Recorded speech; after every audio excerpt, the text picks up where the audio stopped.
नमस्कार दोस्तों, मेरा नाम है योगिता सिंह वालिया। आपका बहुत बहुत स्वागत है हमारे शो कवि की कलम से। दोस्तों, आज हमारे साथ है डॉक्टर सुमन खरे, जो कि एक बहुत अच्छी लेखिका हैं, एक बहुत अच्छी पेंटर और एक बहुत अच्छी कुक हैं। तो चलिए मिलते हैं इनसे और जानते हैं इनकी ढेर सारी बातें इनकी लाइफ की। Hello ma'am, welcome to Marwa studio. कैसी हैं आप? बिल्कुल ठीक हूँ। वेल मैम, बातें तो बहुत सारी हैं मेरे पास करने के लिए, पर सबसे पहले मैं सवाल आपसे करना चाहूँगी कि आप पेंटिंग्स के बारे में कुछ बताइए, क्योंकि मैंने आपका जो ये नेक पीस है ये इतना खूबसूरत है और मैं देख रही हूँ कि ये बहुत सुंदर लग रहा है और ये आपने ही बनाया है। तो कुछ अपनी कलाकारी के बारे में बताएं। हाँ, देखिए बचपन से मुझे शौक था पेंटिंग का और एज ए सब्जेक्ट मैंने फाइन आर्ट्स में पीएचडी की है और मैं अपने आप को एक कलाकार के तौर पे स्थापित करना चाहती हूँ। आगे भी काम कर रही हूँ और निरंतर करती आ रही हूँ। तो पेंटिंग तो मेरा जीवन है। तो पेंटिंग हमेशा मैं करती रहती हूँ और मेरी ऑयल पेंटिंग्स काफ़ी मैंने एग्जीबिशंस वगैरह की हैं। तो ये सफ़र चलता रहता है पेंटिंग का। तो आपके लिखने की शुरुआत कैसे हुई? लिखने की शुरुआत देखिए, मुझे लगता है स्कूल कॉलेज में मैंने शुरू किया था। वहाँ की जो एनुअल मैगज़ीन वगैरह निकलती थी तो उसमें अनाउंसमेंट होता था कि आप एक आर्टिकल दीजिए, कुछ भी आलेख स्वरचित हो। अच्छा।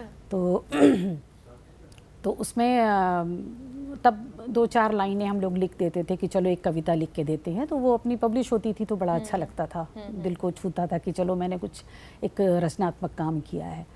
उसके बाद धीरे धीरे अपने आप जैसे कोई रचना बनती है तो उसको लिखते रहते थे। अच्छा, घर में बड़ा अच्छा माहौल था, साहित्यिक अभिरुचि वाले सारे लोग थे हमारे परिवार में। तो बहुत सारी मैगज़ीन्स आती थी। तो उन दिनों ये 80s की मैं आपको बात बता रही हूँ, 1987 की। तो साप्ताहिक हिंदुस्तान करके शायद आपने नाम सुना होगा, बड़ी अच्छी मैगज़ीन थी। तो उसमें एक कॉलम आया कि लेखिका की या लेखक के कलम से। तो उसमें नवोदित कलाकारों को या लेखकों को अपनी रचनाएं भेजने का एक ऑफ़र मुझे दिखा। तो मैंने उसमें अपनी रचना चुपचाप किसी को बिना बताए भेज दी। तो वो एक गज़ल नुमा एक गीत था, तो वो 2-3 महीने के बाद पब्लिश हो गई। तो उसमें जो मेरी रचना छपी तो वो मेरे लिए एक रास्ता खोलती थी कि मैं लेखक के तौर पे या लेखिका के तौर पे कुछ करूं आगे। अच्छा, और मतलब उसके बाद आपको से एक मेरे पाथ लेखन दिखाई दिया कि मैं आगे बढ़ूं इस फील्ड में। हाँ, उस फील्ड में मैं आगे बढ़ूं। तो आप तो इंग्लिश में भी लिखती हैं? नहीं, मैं इंग्लिश में नहीं लिखती हूँ। अच्छा, मैं हिंदी में लिखती हूँ। आपने डॉक्टरेट भी किया है? हाँ, डॉक्टरेट मैंने फाइन आर्ट्स में किया है। अच्छा। हाँ। तो मैम आपने कैसे मैनेज किया स्टडीज को, फिर राइटिंग को मैनेज करना कैसे किया ये सब? देखिए, दोनों अलग अलग विधाएं हैं। हाँ। आप ये अगर आप पेंटिंग कर रही हैं, आपके विचार तो आपके मस्तिष्क में चलते रहते हैं। बिल्कुल बिल्कुल। तो अगर आपको लगता है कि नहीं, मैं इस समय कुछ पंक्तियां मुझे सूझ रही हैं, तो आप उसको कागज़ पे उतार लीजिए। वो चलता रहता है, ये तो रचनात्मक काम है। तो किस तरह का कंटेंट आपको सबसे ज़्यादा पसंद है? किस तरह की लिखना किस तरह का पसंद है आपको? लिखना देखिए, मुझे लगता है कि जो कविता या कहानियाँ जैसे भाव आते हैं आपके मन में, जैसे कभी आप मौसम से प्रेरित होते हैं। बिल्कुल। आपको लगता है बसंत ऋतु चल रही है तो आपको लगता है कि मैं इस पे कुछ लिखूं, तो बसंत ऋतु की कविता बन गई।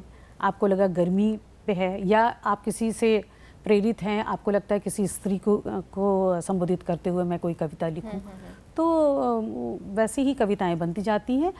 और मोस्टली मैंने जो कविताएं लिखी हैं मेरी आशावादी हैं। अच्छा। आशावादी हैं कि जीवन से हताशा नहीं, जीवन मोटिवेशनल रहती हैं। अच्छा। मेरी कविताएं। तो मैम, अगर आपको मौका मिले सोशल इश्यूज पे कुछ लिखने के लिए, तो कौन सा सोशल इशू सबसे पहले पिक करोगे आप? मैं सोचती हूँ कि एक स्त्री का जो सब्जेक्ट है। अच्छा। महिला के लिए, उस सब्जेक्ट पे मैं बहुत कुछ लिखना चाहती हूँ, क्योंकि उसका जीवन बहुत सारे चैलेंजेस से भरा हुआ है। तो उसको प्रेरणा देकर मैं कुछ उसके ऊपर लिखना चाहती हूँ। तो आपके अकॉर्डिंग एक अच्छा राइटर बनने के लिए क्या स्टेप्स हमें फॉलो करने चाहिए? अगर मैं लिखना चाहूँ तो मुझे क्या फॉलो करना चाहिए ऐसा? देखिए, मुझे लगता है लिखने के लिए आप एक तो निरंतरता होनी चाहिए। कंटिन्यूअस आप लिखिए, चाहे 2 लाइन लिखिए, 2-4 दिन के बाद लिखिए, तो वो एक जो निरंतरता रहती है ना, वो आपको बहुत आगे ले जाती है। और अपने आसपास देखिए, आप सामाजिक सरोकारों से जुड़िए, आप भावनाओं को अपने व्यक्त करिए, तो आप लेखक अच्छे बन सकते हैं। और सब्जेक्ट तो सारे जहान में बिखरे पड़े हैं। बिल्कुल, आप कहीं से भी कोई भी मसला उठा सकते हैं। तो मैम आप लाइफ में इतना कुछ करती हैं, आप एक बहुत अच्छा खाना भी बनाती है, आप संस्कार टीवी में कपूरी शो भी कर चुकी हैं, और जी, जी। अब पेंटिंग्स, आपकी पेंटिंग्स बहुत फेमस हो चुकी है। आपने अभी बताया metro station, Najafgarh metro station पे आपकी पेंटिंग्स हैं जी, जी। जो लगाई गई हैं अभी, जी, और जी। अभी आप यहाँ पे भी हैं। तो आपको कैसा फील हो रहा है ये बताइए। मुझे बहुत अच्छा लगता है कोई भी रचनात्मक काम करना, हाँ, चाहे वो किसी तरह का हो। देखिए, आप जब जिस समय आप किचन में होते हैं, आप उसमें भी अपनी रचनात्मकता दिखा सकते हैं। बिल्कुल। तो रचनात्मकता आपको क्या इंस्पायर करता है फिर? उसमें मुझे लगता है कि देखिए, कुकरी के उसमें तो देखिए, आप सबसे पहले तो स्वाद और हाँ, आपकी सेहत, सेहत, हाँ। ये दोनों ज़रूरी है, और आप उसको अच्छी तरह पेश करें, ये भी एक कला है। अगर आप अपना टाइम अच्छे से मैनेज करें तो आप पेंटिंग भी कर सकते हैं, आप लिख भी सकते हैं, आप अपना परिवार भी देख सकते हैं, आप सभी जगह आप अपना बेस्ट दे सकते हैं। तो जब भी आप कोई कविता लिखती हैं तो आपके माइंड में क्या थॉट्स आते हैं? किस तरह का माइंड सेट रहता है कि मुझे कुछ लिखना है, ऐसा कुछ, या फिर सब कुछ नेचुरल रहता है, ऐसा कुछ? जहाँ तक मैं अपनी बात करूँ तो मुझे लगता है ये नेचुरल होता है। आप कुछ बहुत सोचना नहीं कोशिश पड़ता। करते हैं, कभी होता है कि कभी मैंने कोशिश करके भी लिखी हैं, लेकिन जो आप अपनी भावनाएं अगर आप शब्दों में उतारते हैं तो वो सबसे अच्छी कविता बनती है। तो मैम एक सवाल मैं आपसे करना चाहूँगी जी। कि जो किताब है ये कहीं अनकही, जिससे आप और मैं यहाँ पे हैं, इसकी किताब के बारे में आप क्या कहना चाहेंगी? देखिए, कविताएं तो मैं बहुत दिनों से लिख रही थी, लेकिन मेरा कोई कविता संग्रह अभी तक नहीं। मार्केट में नहीं आया है। तो ये जब कहीं अनकहीं का जो ऑफ़र मुझे मिला या तो मुझे बहुत अच्छा लगा कि चलो अपनी कविताएं मैं समाज के सामने या पब्लिक के सामने ला सकती हूँ। तो ये मेरे लिए एक बहुत खुशी का विषय था कि ये कहीं अनकहीं में मैं भी हूँ। So you are into styling also, तो मैम स्टाइलिंग के बारे में कुछ बताइए। स्टाइलिंग मतलब लुक। हाँ, बिकॉज आपकी प्रोफाइल पे भी लिखा है दैट यू आर इनटू हाँ, कुकिंग, हाँ। पेंटिंग्स एंड स्टाइलिंग, सोशलाइजिंग भी है काफ़ी, मतलब काफ़ी फेमस है मतलब आप तो। देखिए, किसी भी व्यक्तित्व का, हाँ, आप कैसे भी हों, गोरे हों, काले हों, लंबे हों, छोटे हों, जैसे भी हों, आप अपने आप को कैसे प्रेजेंट करते हैं, बिल्कुल। सबसे बड़ी चीज़ वो होती है। आप में सौम्यता हो, आप अपने आप को बहुत सौम्य तरीके से प्रेजेंट Well, I करें। can see that. Thank you. और रंगों का जो आप ड्रेसअप होते हैं जैसे, तो ये सब चीज़ें अगर आप अपने दिमाग में रखते हैं तो आप अपने आप को बहुत अच्छी तरीके से पेश कर सकते हैं। और मुझे लगता है कि जो फर्स्ट इम्प्रेशन होता है तो पहला तो लुक का ही होता है। बिल्कुल, बिल्कुल। पहली नज़र में आप देखते हैं किसी को, उसके व्यक्तित्व से प्रभावित होते हैं। तो मुझे लगता है कि हर इंसान को अपने सादगी से भी आप किसी को इम्प्रेस कर सकते हैं। आप अपने लुक पे ज़रूर ध्यान दें। पहले आपने रंगों की बात की, तो मैं रंगों से सवाल पूछना चाहूँगी, बिकॉज आप पेंटर हैं, जी। बहुत अच्छी पेंटिंग्स बनाती हैं, मैंने आपकी जी। पेंटिंग्स देखी, बहुत लाजवाब है। तो जी। मैम आपकी पेंटिंग्स की जो पेंट करने की जो शुरुआत है ये कैसे हुई? आपकी पहली ड्राइंग कैसी थी, फर्स्ट ड्राइंग जो थी? बहुत ही मैं छोटी थी तो मैंने एक स्केच बनाया। अच्छा। तो मैंने अपने पिताजी को दिखाया कि देखिए मैंने ये बनाया है, तो वो बड़े खुश हुए। और जो मेरे पेरेंट्स थे तो वो बहुत ही ज़्यादा मतलब बच्चों को मोटिवेट करते थे कि आप अगर कुछ कला है, कुछ भी चीज़ है, तो वो बड़े खुश हो के उन्होंने जितने भी लोग आते थे सबको दिखाते थे कि देखो ये इसने बनाया है। तो मुझे लगा कि नहीं, ये मैंने किया है, इसको भी मैं आगे पेंट कर सकती हूँ। मेरे पड़ोस में एक मूर्तिकार रहते थे, तो वो मूर्तियाँ गढ़ते थे। तो वो किसी कॉलेज में प्रोफेसर थे, तो उनकी मूर्तियों को देख के मुझे लगा कि मैं भी कुछ करूं, क्योंकि ये इतनी सुंदर मूर्तियां बनाते हैं और बड़ी जीवंत लगती हैं। तो ठीक है, मैं मूर्तिकार नहीं बनूंगी तो मैं चित्रकार बनूंगी। क्या बात है। तो वहाँ से मुझे प्रेरणा मिली कि मैं चित्रकला के क्षेत्र में आऊँ। तो मैम आपकी जो एक कविता है, हाँ, जिसका नाम है स्त्री, हाँ जी, मैम शेयर करना चाहेंगे हमारे साथ? हाँ please? बिल्कुल। मैंने एक कविता लिखी है स्त्री के ऊपर, कि उसके कितने रूप हैं, वो क्या क्या कर सकती है और उसकी विशालता क्या है, वो कितने क्षेत्र में फैली हुई है। ब्रह्मांड उसका बहुत ऋणी रहेगा, क्योंकि स्त्री सबसे सुंदर रचना है।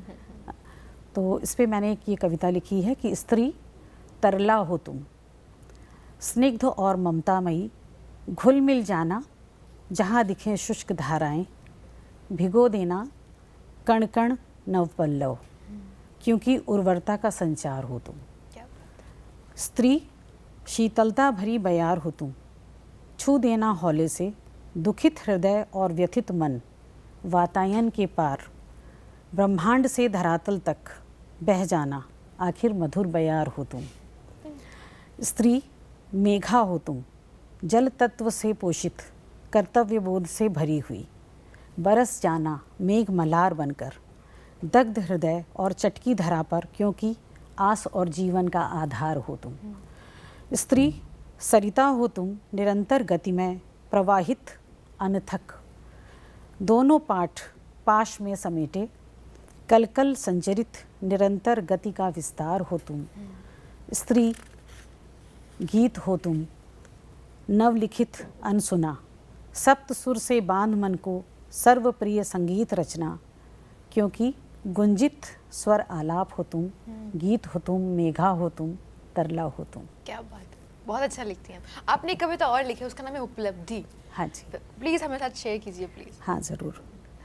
उपलब्धि हाँ। कि आप बहुत सारी चीज़ें पाना चाहते हैं, लेकिन आपको अपनी ज़मीनी हकीकत नहीं छोड़नी चाहिए।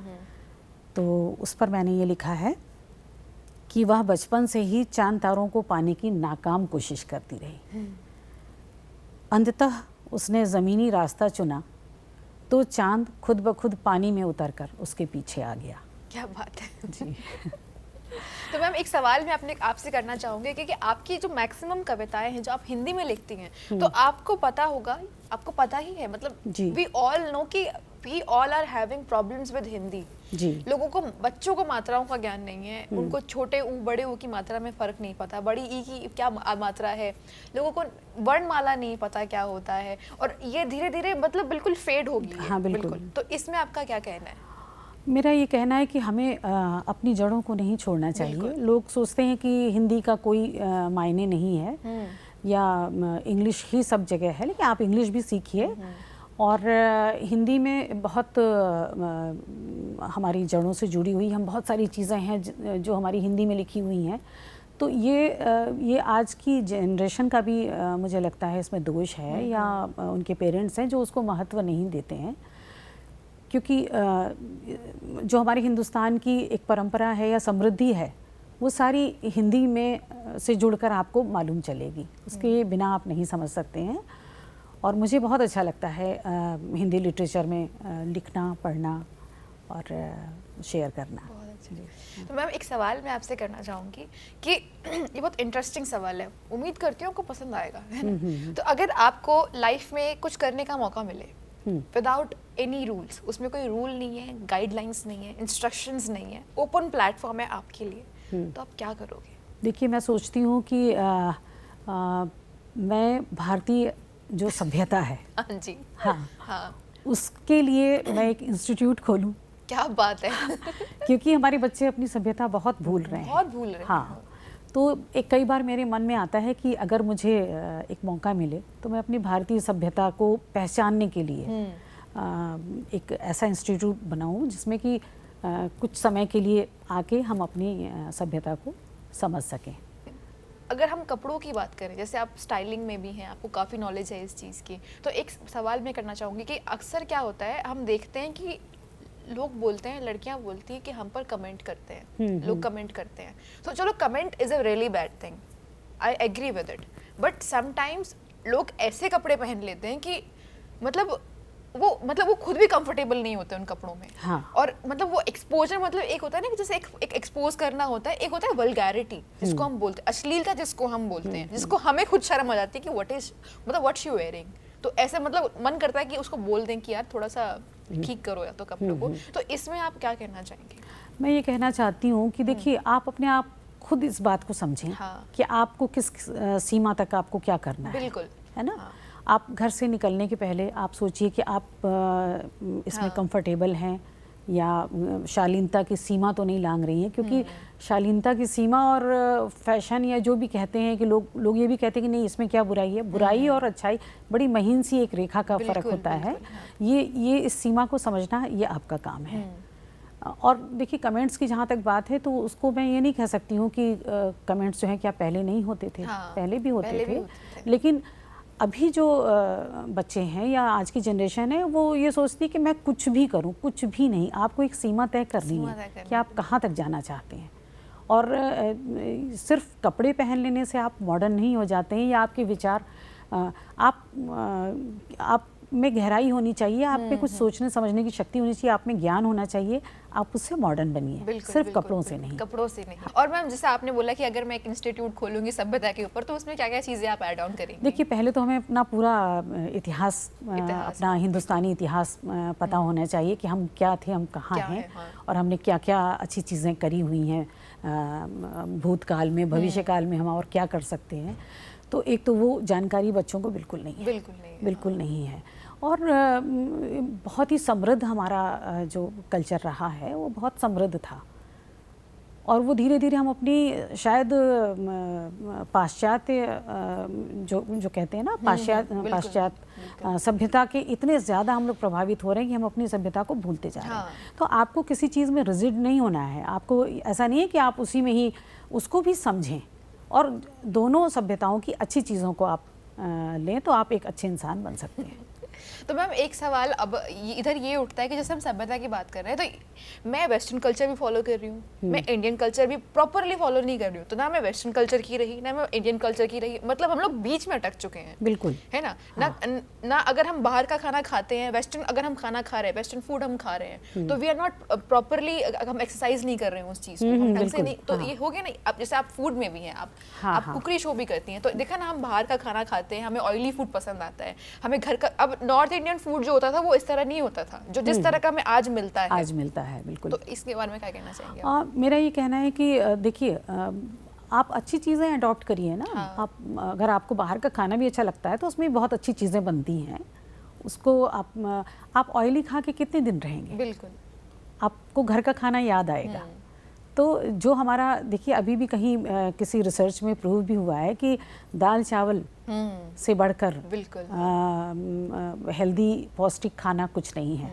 तो दाल चावल जब हिंदुस्तानी खाने को बाहर से मान्यता मिल रही है, बाहर के लोग उसको कर रहे हैं, रिसर्च कर रहे हैं और उसको उन्होंने कहा है, तो आप सोचिए कोई ज़रूरी नहीं है कि बाहर खाना है सिर्फ इसलिए हम बाहर खाएं।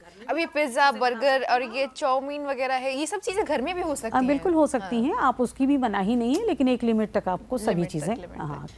तो मैम आप लेखक भी हैं, आप पेंटिंग्स भी करती हैं, आप खाना भी बहुत अच्छा बनाती हैं, तो मैं आपसे ये कहना चाहूँगी कि आप हमारी ऑडियंस को क्या मैसेज देना चाहेंगी?